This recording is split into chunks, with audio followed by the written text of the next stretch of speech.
Did you know that as of this year, Korea is officially an aged society with more than 14% of total population aged over 65? Within 9 years, Korea is projected to enter hyper-aged society with over 20% of elderlies. By 2050, the ratio is estimated to be 35.9%, which will be the second highest ratio in the world. This phenomenon puts a substantial financial burden on the government. The retirement of people over 65, more specifically, career discontinuity of aged population, causes the productivity within the country to decrease. Disregarding all other factors, this would obviously mean lesser economic growth. Moreover, retired workers receive pension, annuity, and other social cares.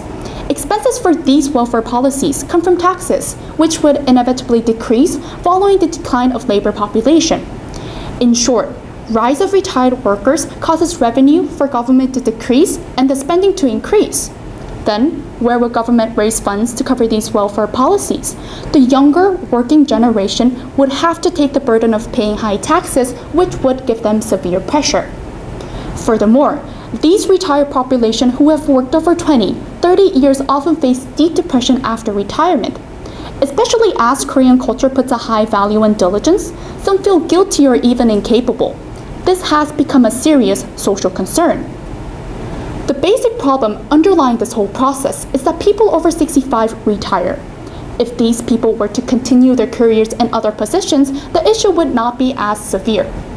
Thus, the career discontinuity of elderly is the most forthcoming form of inequality as it brings economic loss to the country and emotional burden to individuals.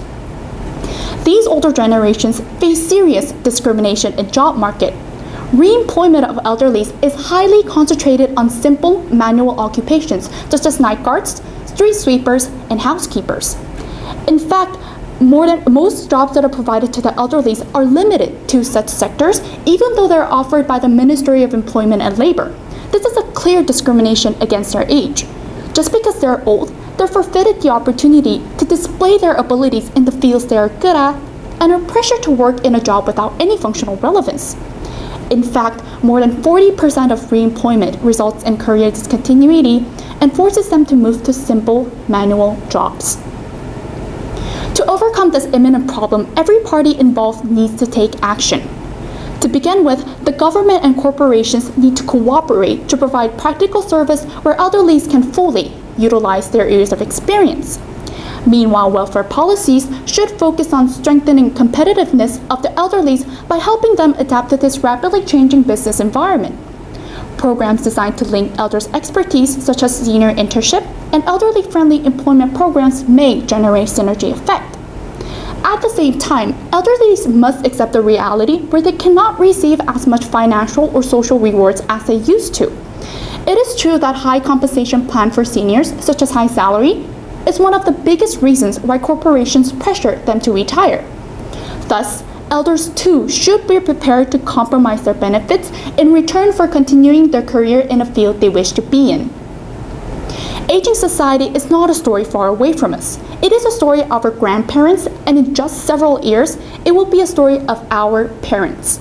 It is time that we stop shifting responsibility and face the unequal circumstances elderly are put in and the substantial consequence it has on our society. Thank you. Thank you. Very good. Thank you. Okay. Thanks a lot.